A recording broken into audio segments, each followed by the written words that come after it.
আমরা 25শে মে থেকে 1 জুন পর্যন্ত 7 দিন ব্যাপী কর্মসূচি, এই 7 দিন ব্যাপী কর্মসূচি আমরা গ্রহণ করেছি। আমাদের মুক্তিযুদ্ধের এক বীর সেনানী, সেক্টর কমান্ডার, স্বাধীনতার ঘোষক জিয়াউর রহমান, তার স্মৃতিকে আমরা বারবার স্মরণ করি। তার স্মৃতি আমাদের সব সময়ের জন্যই জাগরণ, দেশের মানুষের জন্য জাগরণ। তার শাহাদাত বার্ষিকী উপলক্ষে আমরা তাই কর্মসূচি গ্রহণ করেছি। সেই কর্মসূচি এখন আমি আপনাদের সামনে জানিয়ে দিচ্ছি যে আমরা 25শে মে থেকে 1 জুন পর্যন্ত 7 দিন ব্যাপী কর্মসূচি, এই 7 দিন ব্যাপী কর্মসূচি আমরা গ্রহণ করেছি। এর মধ্যে ঈদ পড়বে, এই কারণে হয়তো কেউ যদি কোনো আলোচনা সভা বা অন্য কিছু 2-1 দিন পরেও করে তাতে কোনো অসুবিধা নেই। তবে আমাদের কর্মসূচি 25 তারিখ থেকে 1 জুন পর্যন্ত এটি চলবে। শাহাদাত বার্ষিকী উপলক্ষে পোস্টার প্রকাশ করা হবে। শাহাদাত বার্ষিকী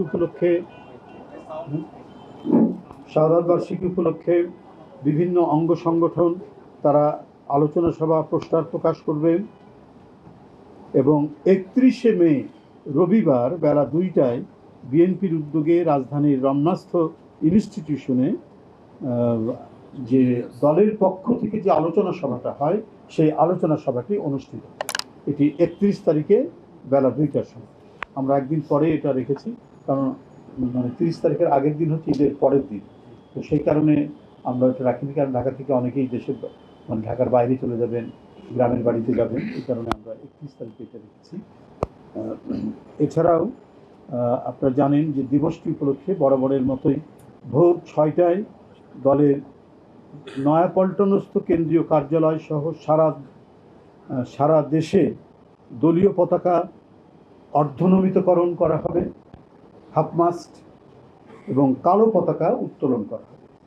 ওই দিন অর্থাৎ 30শে মে ভোর 6টায় নয়াপল্টনস্থ কেন্দ্রীয় কার্যালয়ে দলীয় পতাকা অর্ধনমিতকরণ ও কালো পতাকা উত্তোলন করা হবে।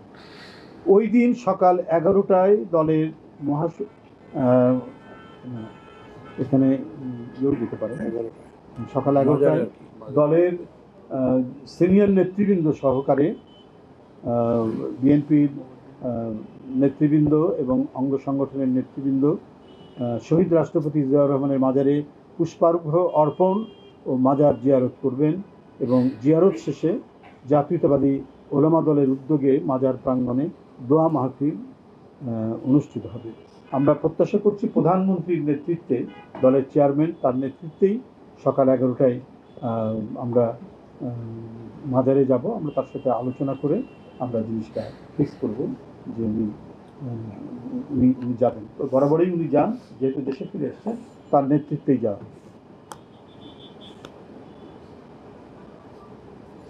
দিবসটি উপলক্ষে ঢাকা মহানগর উত্তর ও দক্ষিণের প্রতি থানায় দুস্থদের মাঝে কাপড়, চাল, ডাল সহ খাদ্য সামগ্রী বিতরণ করা হবে। মানে শুকনো যে জিনিস আছে সেগুলো আমরা বিক্রি করবো। এইভাবে সারা দেশে বিএনপির উদ্যোগে শহীদ রাষ্ট্রপতি জিয়াউর রহমানের 45তম শাহাদাত বার্ষিকী উপলক্ষে সারা দেশে জেলা ও মহানগরী সহ সকল ইউনিট এবং ইউনিটসমূহের অধীনস্থ সকল ইউনিটে কার্যালয়ে 30শে মে ভোর 6টায় দলীয় পতাকা অর্ধনমিতকরণ বলেছে ও কালো পতাকা উত্তোলন করা হবে। এবং নিজ নিজ এলাকার সুবিধা অনুযায়ী আলোচনা সভা, দোয়া মাহফিল ও দস্তুদের মাঝে কাপড়, চাল, ডাল সহ খাদ্য সামগ্রী বিতরণ করা হবে।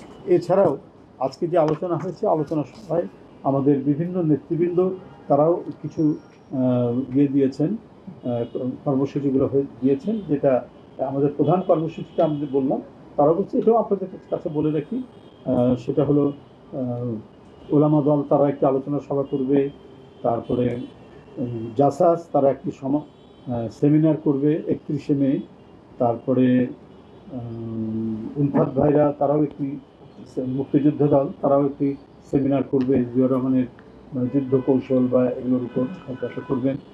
তারপরে আবুল কালাম তাফি দল তারাও আলোচনা সভা করবেন, পোস্টার করবেন। ছাত্রদল নাসির তিনি বলেছেন যে ওই দিন বিভিন্ন কার্যালয়ে, ছাত্রদলের কার্যালয়ে তারা মিলাদ করবেন বিভিন্ন শিক্ষা প্রতিষ্ঠানে তো হয়, শিক্ষা প্রতিষ্ঠানে মিলাদ করবেন, রচনা প্রতিযোগিতা করবে এবং চিত্রাঙ্কন করবেন। নুরুল ইসলাম নয়ন যুবদলের সেক্রেটারি, নুরুল ইসলাম নয়ন এমপি যুবদলের সেক্রেটারি বলেছে পোস্টার করবেন 10টি বিভাগে। আচ্ছা ঠিক আছে, 10টি বিভাগে 10টি আলোচনা সভা তারা করবেন এবং তার কর্মময় জীবনের উপর বিভিন্ন কন্টেন্ট তারা তৈরি করবেন।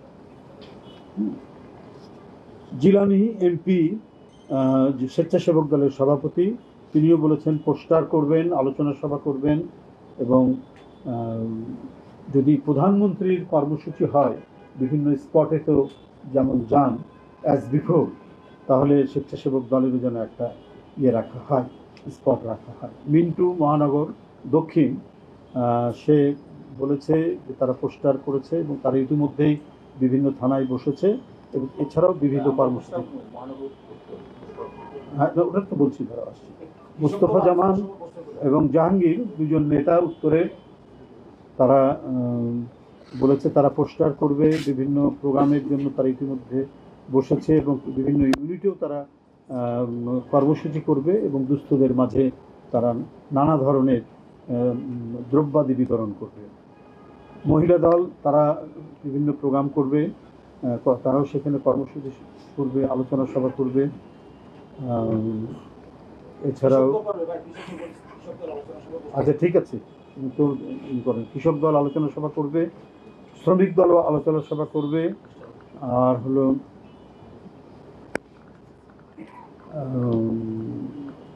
আমরা আরেকটা জিনিস যেটা বলতে চাই যে আজকে আমাদের নেতৃবৃন্দর সামনে সবাইকে বলেছি, জনদুর্ভোগ সৃষ্টি করে